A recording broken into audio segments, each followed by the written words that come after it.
What's up everybody, it's James again, and today I'm going to show you a quick tutorial on how to compress your GameCube games for GCLoader. Now before we begin, why would you want to do this? Well, GameCube games, if you're burning them to a disk, they have to be like a certain file size for them to work correctly. I'm not going to get into the technical side of that, however, when you look at the actual files of a GameCube game, some of them are drastically smaller than the ISO file would be, and for the GCLoader, it doesn't matter. So, you can pretty much remove all the extra dummy info from an ISO image and save a lot of space on your SD card. So, before we begin, we need a couple things. We need a copy of NKIT, and you need a GameCube game. Here we have Super Monkey Ball, which is a game that I actually own. So, one thing you'll need to know as well is that for GCLoader and Swiss in general, it's recommended by the software itself to use NKIT. I've used other software to compress GameCube ISOs, and Swiss will actually complain when I try to boot it. So, we're going to use NKIT. It's pretty easy. So, all you need to do is download NKIT. I'll put a link to it in the description. You know, extract the program into a folder. And from here, you'll have some files. You want to click on nkitprocessingapp.exe, right? And that brings up this screen here. So, what we're going to do is we're going to drag and drop our GameCube game here. We're going to select recover to nkit.iso. And for these options, I would say shut off mask rename.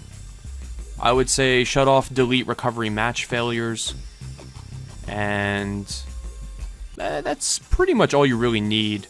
There are some extra options here if you want. However, for the sake of just using it for GCLoader, you know, you may or may not want to use some of these. It's really up to you. But this is usually what I use.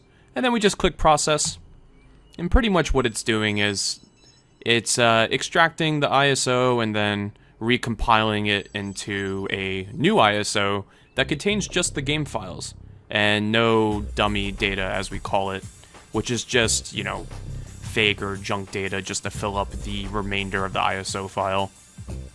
And you'll see, once it's finished, exactly what we're talking about. So you'll see now that we have two ISOs, supermonkeyball.iso, supermonkeyball.nkit.iso.